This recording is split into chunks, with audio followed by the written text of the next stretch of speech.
as patient as we need to be. But I appreciate you, Mark. Thanks so much for taking the time, jumping on and shuffling things around for us here. No doubt about it, man. Having me, I'll be honest with you, man. Like from when I was out in Chicago, seeing you on the ice skating rink, filming your integrity shoot, and just reminiscing on hard work, the grit, the appreciation, the leadership, the selflessness that you put forth over these last 3+ years. It's funny. They was like, this thing could drop in 3-4 weeks. I'm like, nah, I don't know. Like, and Rachel, she goes, it's, when you get on the Inspire podcast on Monday, I'm like, sure. Now I've been on them before. I'm like, who's the guest? She goes, I can't say, but I'm pretty sure you know. And I text you, I'm like, yo, when are you releasing? And you go, Tuesday. I'm like, oh shoot, this is Ivan. And I'm like, that was fast. But when I saw that video, I was tight all day, all morning. And I had some stuff I was running around with, trying to find new office space, talking to some designers. And I'm in this conference room, and the email dropped, Ivan Vedrov, Universe Financial Services, new partner of Integrity.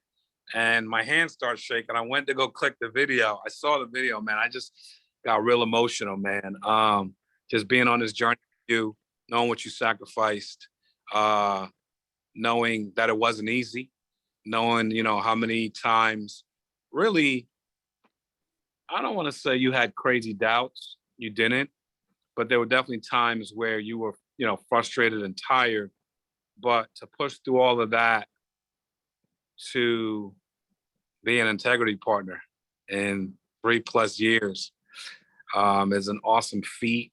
I think it's a big win for you, your family, all of Universe, everyone that's aspiring to get there. And dude, I could not be more proud, more excited, more happy, more appreciative for your partnership, your leadership, for your family, what you're able to do now. And just, that feeling of, I know you went through it because I went through it, but I went through it for the first time with someone that, we helped. Just reflection of like, man, like I was like pointing years and months, and, we looked back at the Universe logo. Do you know when you birthed the Universe logo? Do I remember the day, or what do you mean by that? You remember the day? I don't think I remembered like the day, but I know the question you asked me. You asked me what is it representing. So that's my only like memory from that time. You asked me what does this logo represent, so and I explained it to you, but no, refresh my memory, Mark. April 1st, 2019 was when you hit senior sales manager. So from that to, I don't know, you'll have a record month this month, and just seeing how many people are understanding what's happening and what they can do too is impressive, man. And, congratulations to you, first of many, for Tri-State. And, it couldn't happen to a better dude, man. So I'm honored to be on here, but I wanted to reflect on those times, because it's interesting going through those times with someone and then the culmination be this. So thank you, brother. And I wanted to start it by saying thank you, Mark. Can't do it without you. So now anybody on the Tri-State team, I mean, that's like that. And I've got some feedback, and people saying, hey, it's nice to see that it's possible. So yeah, I just wanted to humbly say thank you, Mark. I appreciate you more than you know. It's huge. But more than anything, what I wanted to say is that anybody can do this, truly. And when you just said it, April 2019. That's when we hit 100,000 issued as a team. It's hard to believe because it was a little over 2 years ago. So that is crazy. You came to Jersey April 2021 to shoot the boot camp. And at the end of shooting the boot camp, you were on the phone with Integrity trying to, figure out which direction and how you were going to get this thing done. So 2 years, my brother. I appreciate you, Mark. I appreciate you. I mean, I can't believe it. It still feels like, I mean, there's definitely a lot to accomplish. We're just getting started, but let's dive right into it because I know your time is extremely valuable and we have limited amount of it today. So I just really wanted you to help us understand a couple things here. Number one is, what does integrity deal mean to you personally? And number two, how does one, anybody on this call or anybody that's going to be listening to this recording get one? What does it really take to get the deal? So we believe, and we keep saying anybody can do this. What does it really take? And what this deal is all about? Yeah, I think first off, the integrity deal is a lot. It literally allows you to be your best business self. And it allows you, because you're not, it's very difficult to focus. I didn't say difficult, but we had to focus on payroll, advertising, marketing, running business, dialing the phones, booking appointments, buying leads, getting business issues, hiring agents, contracting it. Like, it's a lot of things that you have to focus on to build an agency. But the reality is if you want to get an integrity deal, I'll finish my thought. So integrity is taking a lot of that off of us, like straight up. Like, it's allowed us to focus on building us a recruiting engine and building a marketing machine, and a lot of energy I didn't have to put in places because they took that. I didn't have to worry about, honestly, they come in, they, make all these theirs. They can go in if there's ever a problem quickly. It's not going to take hours and hours. Like, there's so much time you get back to put towards productive places, recruiting, training, building infrastructure. So that's been a godsend. To me, if you're on this call and you go, wow, what Ivan just did is impressive, it's inspiring, it should be. Because to see Ivan come from, when you told me, 11 years ago, you came into this country, 98% of the people that come in this country flying to JFK, but you flew into EWR, Newark, and you said you were 20 minutes away from me and didn't know it 11 years ago.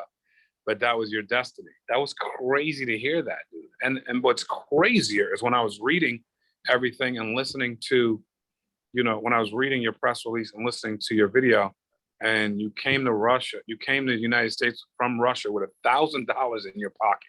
So I cannot think of a better leader to be inspired by than Ivan Vedrov, because he literally came as an immigrant from another country with $1,000. Some of y'all have only $1,000 right now. Some of y'all have negative 500. Some of y'all have $10,000.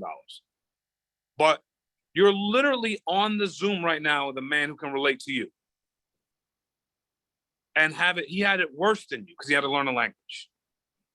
So when I think about that, bro, I do get emotional because it's like, anybody really can do this. It's like, if you believe that Ivan has some special treatment and, somehow the gods came and no, he went to work. He lived the American dream by going to work. And there's no way anybody can do that. But for me, you just have to get into focus mode. You have to stay locked in and you have to knock off despair. That's what I saw Ivan do probably better than anybody is never get down for too long. Never. He just bounced back from a lot of things that took place and kept the main thing the main thing. So the main thing is running business, buying leads, dialing leads, and running leads. That's the main thing. Recruiting in addition to that, mentoring agents in addition to that. You will get more capacity as you do more. You will it will feel like less after you do more. My schedule is wall to wall. I literally have a minute or two today. But dude, it didn't start this way. I remember when I had all kinds of white space and I still felt overwhelmed. Like, as you do more, you will get more capacity. So just do more.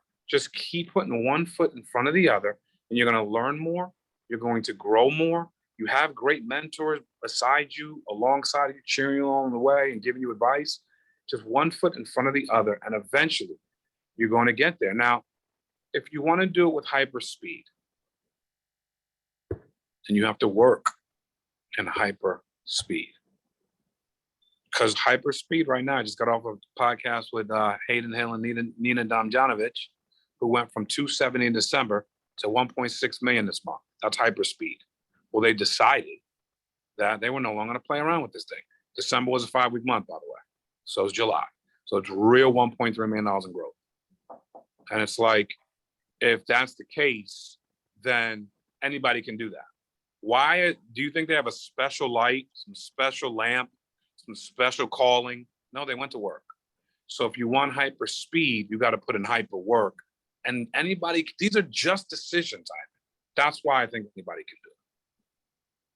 No doubt. No doubt. Mark, do we have one more minute here or no? Sure. Shoot. This guy just jumped on. Personal production. Talk to us about that. Talk to us the importance of that and why it starts with leads, phones, running appointments, and how literally not a single person got the deal without that important component, the key component, which is running personal production. There's no way around it unless you have $1 million in the bank account. Well, I agree. Wrote 500, 694, and then what was it, 700? Did I miss? Is that right? No. The total. Oh, you're talking about my personal production? Yeah, I think in 3 years the total was like 3.5 years was like 1.8. Okay, so that's a $1.8 million of money. So it's very difficult to screw this up when you have $1.8 million to experiment with. Now, when I say experiment, the experiment has gotten easier and easier and easier and easier and easier and easier and easier, because guys like Grady or Nick Ayala or Andrew Taylor or, Ivan Vedrov have taken lumps and have gone, don't get hit with that right hook. Matter of fact, let me help you avoid getting hit with that right hook. So it's become simpler. Technology's become greater. The speed is a lot faster because of technology. But yeah, if you don't write business, you're always at a desperation place because there's not enough money. You're always desperate. You can't try a new advertising platform. You can't try new anything. One vendor screws you, you're going to spend more energy trying to sue them and break their neck and fly to the city than you would if you just had money and go, you live and you learn, and you move on. And I think emotional energy is important, and running business is the best way to keep your emotional energy low, like to keep your emotional energy charged up like a cell phone, because you have capital coming in. So your personal bills, you ain't worried about it. Your business expense, you ain't worried about it. Your ability to experiment and try new things, you're not worried about it. And that's how you're going to grow fast. So, and it's also putting money behind other people, putting money behind some horses that you think are going to be great for your company, being able to put some funds behind them, So all of that in a nutshell does help. And running business just gives you the liquidity to not get emotional. So unfortunately, Ivan, I'm sorry. I appreciate you guys very much. Congratulations to all of Universe, to everyone's win. You all have an opportunity to go do this. We believe in you. If there's anything we can do, let us know. God bless. Appreciate you, Mark. Thanks so much. Appreciate you, bro. All right. Well, Wayne, if you can jump on here and help me out to wrap it up, if you're available. Yeah, no, I'm here. I Cool. can. All right. So, and I know, Wayne, like, the reason I wanted to talk to you is I do believe that you are definitely, I shouldn't say up next or anything like that. Give me one second. Add you here. But hey, you definitely equipped and you are in the position to catapult. Like I was honestly shocked that Mark said that, you know, we were at the 100,000 and got our logo just 2 years and 3 months ago. That's unbelievable to me. This last 2.5 years just went like a second, you know. But I know now you are probably in the position to start thinking about integrity deal, that you actually can and that you actually work for it. And that's why I know that you out there in you still in the field, although like technically you could have gotten out of it, maybe, I don't know, but it seems like some guys are getting out of the field and then they're like, oh, can't do much about it. And that's on the note of what Mark was talking about. Like, you know, you're getting out of the field. Can you run all your bills, office, pay salaries, and do all that when you're running a team size of yours? But you pretty much limited your shot. There is no growth in it. So the growth stops. So you still have to keep being uncomfortable and still be in the field. And I think Frank the Senate recently started a hashtag on social media saying from the field to integrity. And literally there's going to be people that's going to go right from the field to get integrity deal. That's gonna allow them to get out of the field because that is literally so important. And you know, well, and you are the one that's still in the field, still like whatever's going on, like, and I know, like, even when you're on the Zoom calls and you trying to juggle things, and there's like a bunch that you're trying to do on a daily basis, but seems like you always manage to come up with 10-15 grand every single week. So what is your perspective on field to integrity? Why field is so important? And you know, what does it look like for you right now? You know, what are you trying to do to get the deal? I think it goes back to what Mark said in regards to just doing more. And that was one of the main takeaways, is just do more, because the more that you do, the more that you try, the more capacity you have. And I think that when you have more capacity, I'm smiling because Bellamy's coming to join me. When you have more capacity, then it kind of challenges you to operate with more intentionality. So, and if going back to again what he said, he hit the nail on the head. I think for me, it's a combination of leading from the front and truly being able to inspire people and talk to them and pull up beside them and walk with them, because you're still experiencing the same things that they are day in and day out. So it does a lot in regards to the ask and the challenge to still buy leads and go run appointments. And then to be able to reach out and help people without looking over your shoulder, worrying about where it's going to come from or when it's going to come back, to be honest, because your personal production is still trumping everything else, and not being just completely dependent on overrides or other people essentially going to work. As long as you go to work, that 30 to 40,000 a month will carry you a long way and allow you to build the infrastructure that's necessary to support the people as you bring them in, and the financial wherewithal and the mental strength and peace to do that for those people, and not necessarily hesitate and get your fill, not from them paying you back, get your fill from them kind of figuring it out for themselves and kind of turning that corner. And that's I think really when it gets fun is when you can, whether it's intentional or not intentional, when you start to realize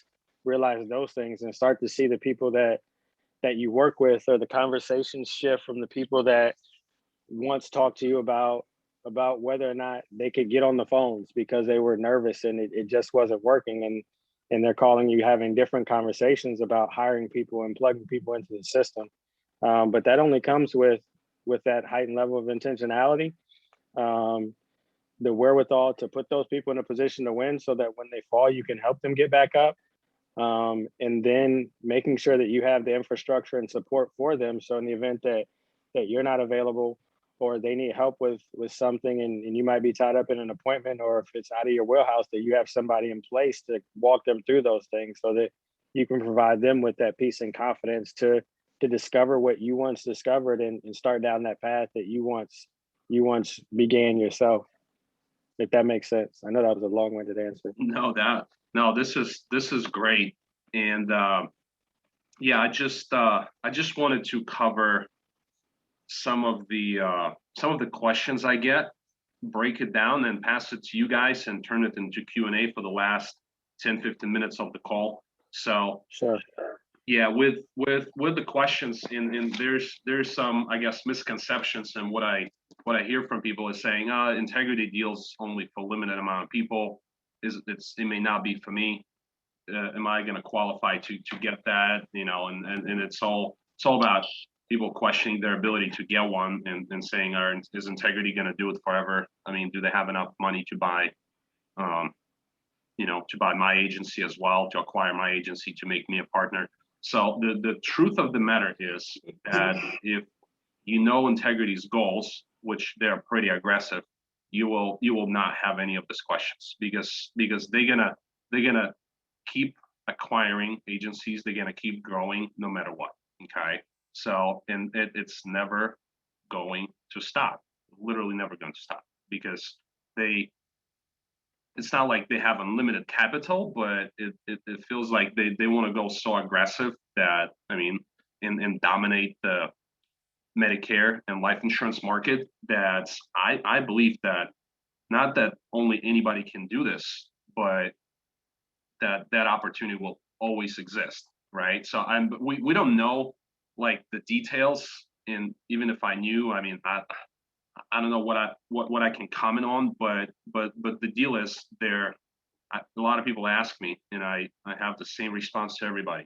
Not that only anybody can do this, but they're just simply not going to stop. You know, if you can bring the growth to the company, if you can grow the team, if you can create the business, not like they definitely don't care about personal production. That's for sure. I mean, obviously without personal production, you can't really build a massive business, but they're not really interested in it, if that makes sense. They're interested in your ability to pass your knowledge to other fellow agents and train them and get them and teach them, get them to write business. So, but I just wanted to include that in today's call to make everybody comfortable with the fact that you can get a partnership, Wayne and Jose R, Jose G, Nehemiah, Jason, Justin, Abel, Kevin, Alec, Brad, Desmond, Nicholas, Jorge. I mean, I'm missing some names here. Zlata.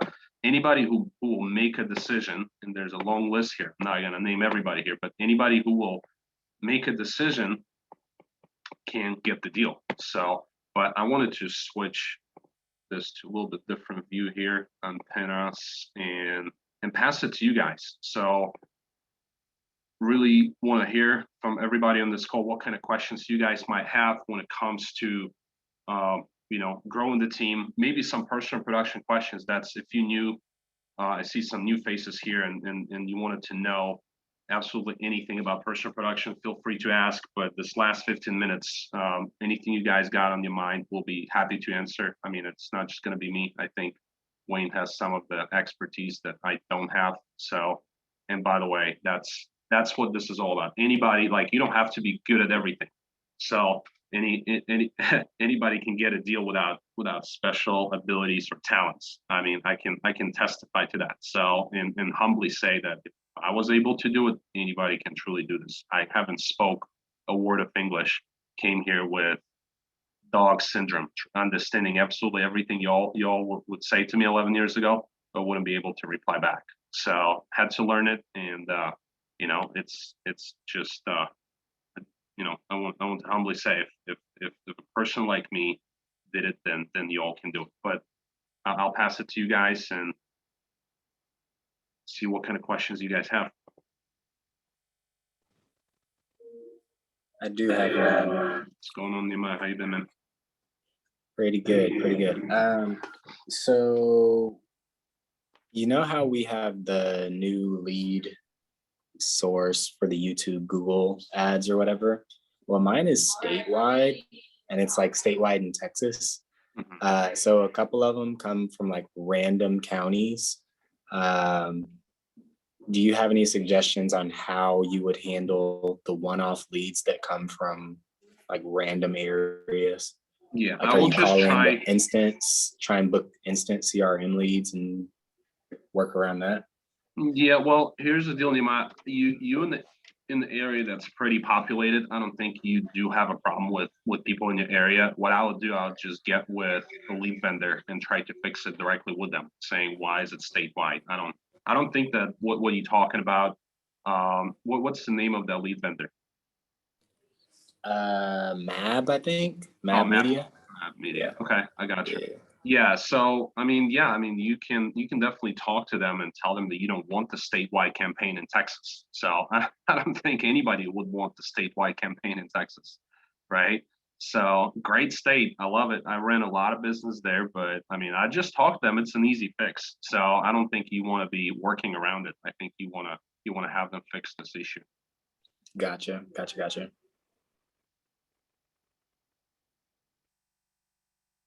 All right. What else we got, guys? What's going on with your businesses? What can we help you with? What when they say like leads, like when we fill out an application, like 3 to 5 days, is that business days or just days like Saturday, Sunday, or just business days? When they say it's like, oh, it takes the application is 3 to 5 days to process, is that just business days or all days together? Oh, you're talking about the particular Like if insurance carrier? Yeah, like if I submit an app and they say it's going to be 3 to 5 days for it to get accepted, is that meaning just weekdays, like work days, or every day? Probably business days. I'm not entirely sure what Just are you business referring here to in Okay. particular, Nicholas, but yeah. He's talking about underwriting. Yeah. If it comes from carrier, for sure, they'll close Saturday and Sunday. Okay. Thank you. Hey, Ivan, quick one. What's going on? Since we're getting leads from multiple sources, is there what is the best system to use to store the leads that you can follow up, that you can manage them easier? Yeah. Google Sheet. Is there anything that people use? I will make a quick comment here and pass it to Wayne as here's my approach. Okay. It didn't fail me ever. And that approach is to get fresh leads every single week, dial them and resolve them, strive to resolve them very same week. And of course, you're gonna have some leads that you could have potentially converted still if you kept following up. I'm not denying that. I mean, my biggest sale came from lead that I followed up on 9 months later. Okay. But I mean, I wouldn't be a big of a help to you, Kim, because I would get the leads, I would resolve them same week. And going forward, as I was always wanting to, build the team, I would just share my leads with the newer agents that not necessarily have the budget to get started and that they'll live in my area. So, but Wayne, do you have anything to add to this one here?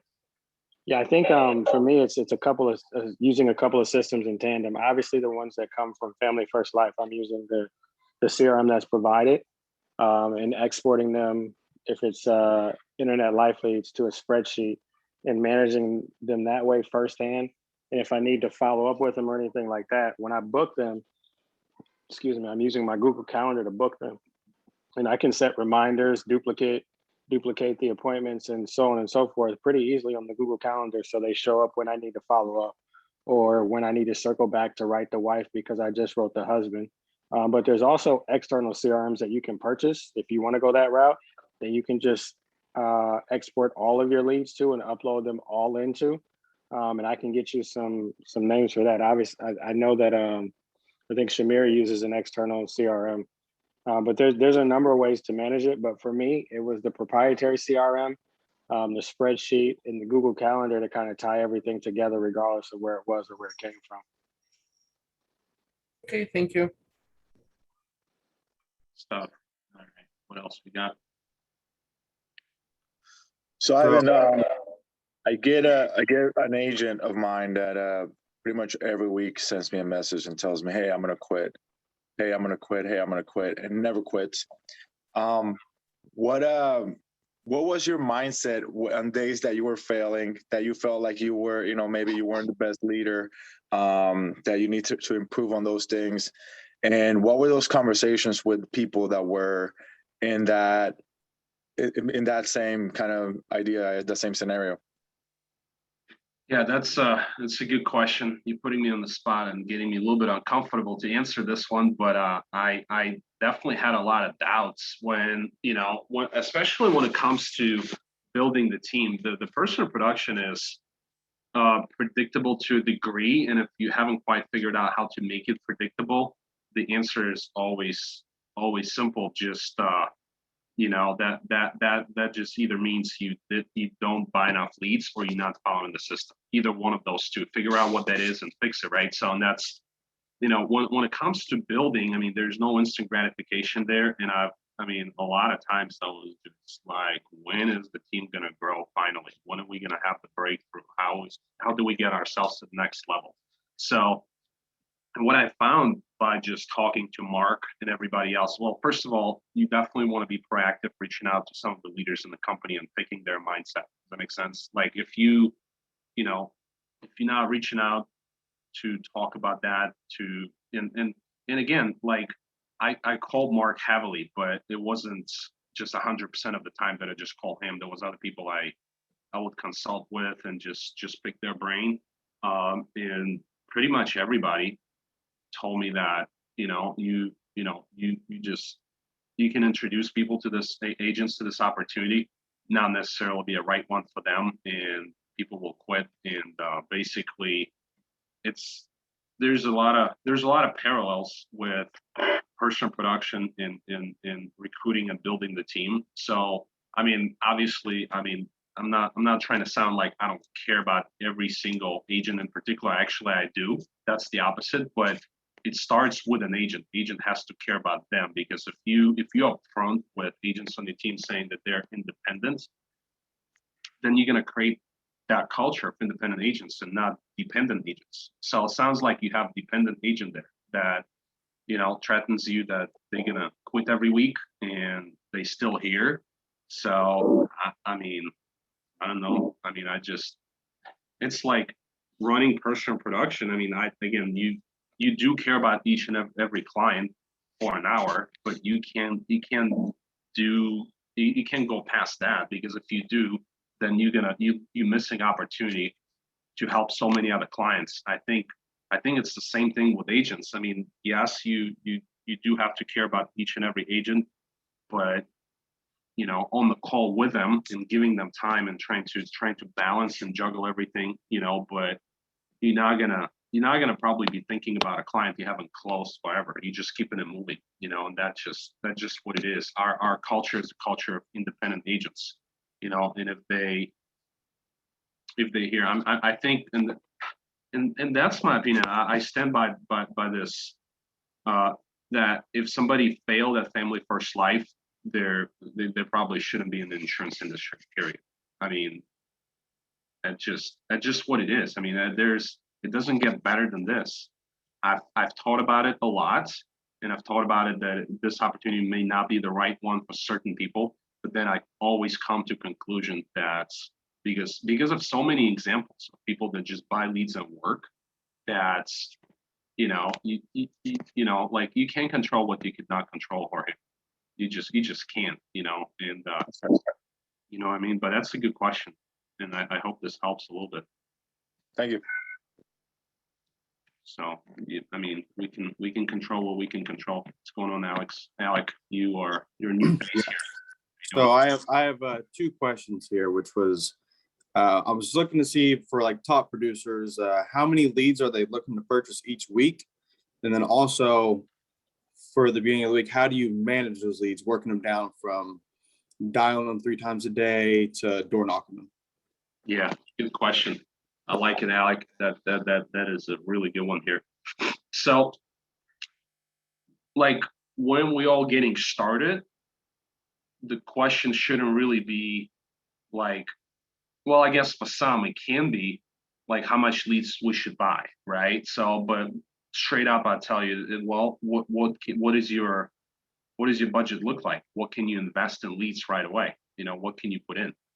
So if your answer is I can put 1,500, I'd say do that. If you would want to do more, I'd probably say it doesn't really matter. I don't think you should. So I think 1,000 to 1,500 to get going is ideal. The truth of the matter, Alec, that very few people have this kind of money to put in the leads and you know, and just take that leap of faith.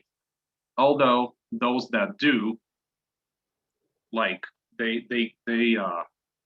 starting from a different place than compared to those that spend $300 to get going. Does that make sense? So I remember, I'm not sure if you saw her. Her name is Millie Porcina. She's been here forever, and she's one of the top producers in the company. I've learned a ton from her. And the very first lead purchase she made was, and again, this is not call to action, and I actually strongly advise you against that. But what she did is she spent her mortgage payment on the leads instead. So it was like $1,800 to get going. Does that make sense? And I don't think she ever looked back and you know, thinking, should I've done it? Should I not done it? I mean, she's been consistently writing 400,000 or 500,000 plus every single year. So, but most of us don't start with that. My initial lead investment was $650. How much money did I make from 650? I made 1,700. That was my first deposit. So what I did though is I took that. I don't think I took the whole 1,700, but I probably took 12 out of 17 and put it back in the business. Does that make sense? And that's what allowed me to write 3,300. So success likes speed. So you just have to. It doesn't really matter what kind of leads you have or bought for the first time. It's all about how you're going to approach it. Does that make sense? So your situation is unique, and yours is not the same as Abel's, and Abel's not the same as Jason's, and Jason's not the same as Nehemiah's. You know, everybody's situation unique and different. So what you want to do is you want to go at the hyper speed. So if you have, and that, I guess I'm gonna go down answering your second question here, Alec, as to what the routine should look like. So I mean, in the beginning, what you want to do, you want to buy quantity, not necessarily quality, right? So if you have $500, buy 200 second chance mortgage leads, right? So if you have $1,000, buy 100 second chance mortgage leads and 30 brand new Facebook leads, right? So if you have 1,500, I mean, heck, with 1,500, just buy like 30, 40 brand new Google leads for Marc Meade, for example, and then buy 30 game time leads. So you're gonna have 70 leads. It doesn't really matter, but more than anything, I'll probably, if you have 1,500 to spend, I'll probably go 3 different lead vendors. You know, I'd go Facebook, Google, and second chance CRM leads, right? So to the main thing is you gotta have 150 to 200 of them to get it going. But then you have a choice to make, because if you got started, Alec, and you work the leads, you know, yes, my approach to dialing is simple. I single dial them. You know, I separate them by batches. I single dial them. I triple dial them. I change the phone number. I double dial them. I leave them voicemail. I text them. Then I call them again. I block the number. Call them again. So I want to call them 12 times. And then after that, in between the appointments, if it's the first day, I'm not really door knocking. I keep dialing for the second day. And the second run day, I probably door knock all the leads. I'm trying to resolve them, and then I'm buying more leads. And the truth of the matter, if you got 150 to 200 second chance leads, if your budget is, you know, $350 to $500, that's probably, if you don't have $500 to start, it's probably better not to start. You know, and find a job, find $500 to put in the leads, and then get started. But if you can't, out of 150 to 200 leads, if you can't squeeze out one sale, then it's probably not for you. I mean, that's the truth that hurts, but it's just what it is. If you have 150 shots, you called them all, and you made your 600 dials in your first week, you door knocked and you sell with people. If you haven't sold at least one policy, I don't know if you want to keep it going. If you do, I'm not trying to talk you out. If you want to try one more time, that's fine. But then you have, after you sold your first policy, you have two choices to make. Number one, you can just say, yeah, I'm just gonna do the same 650 I spent the first time out of the 1700 I just made, or I can do 12, 13, 1400 and pour the gasoline on the fire and go faster. So, and that's where you can get the 3300, and that's when you can actually, and anybody and everybody can put themselves in a position to start spending 1,000 to 1,500 a week on leads, but there's always something. There's like, if I spend that much, I don't want to run that hard. I can't possibly use all this leads, or like, what if it doesn't work? Or yeah, it worked the first time on a $300 budget. I'm going to do it again. And then it doesn't. And the next week is not the same. So the momentum is the hardest thing to get in this business and the easiest thing to lose. So you got to create that momentum, and then you got to create it quick. From everything I've seen out there, people that go up and never go down are those that buy leads and dial from 8 a.m. until 9 p.m. if that's what it takes. The first dial day and the second dial day, and until they have a comfortable situation where they have money. They do not necessarily have time at that point, but they have money to invest and start spending 2,000, 2,500 leads a week. And it might seem like, well, Ivan, are you crazy? $2,500 a week, 10,000 a month. But I think once you get yourself to that position, you're not gonna want to do less. When I'm spending less than 2,000 a week, I'm freaking out. I'm like, ugh, like what is gonna happen? Like, am I like, what's gonna happen? Well, nothing good's gonna happen. Like we can carry on for first 2, 3, 4 weeks with budgets of 1,000, 1,500, but then it, like, if you full time, if you wanna get especially to the Hall of Fame type of numbers, then it just like you run out of luck, you run out of motivation, and I think it's all overrated. Discipline is something that's not. Discipline is something we all lack all the time, but that is the real differentiator here. So, and I know it's a long answer to your question. I packed a lot into it, Alec, but I hope it helps. Good stuff. Good stuff. All right. Well, I think we should wrap it up for now. Appreciate everybody that submitted business. We have our next call today at 4 o'clock Central, 5 o'clock Eastern. That's Road to Logo call. Anybody that wants to build an agency should be on it. We have Zach Twardowski on it, and Zach's running over $2 million a month team, and he's been heck of a producer, over 700,000 in a given year. So he's going to be with us in the short 3.5 hours. So if you're building an agency, you should be on that call. Just wanted to give you a shout. And if you think anybody on your team needs to be on that call, that's perfectly fine. That I think we should go public with that call. We kept it kind of exclusive, but I don't think we should be anymore. And we should really get anybody that wants to build a team on it. So and stop being left, that secretive about that call. So, but anyways, thanks for being here, guys. Buy leads, run appointments. That's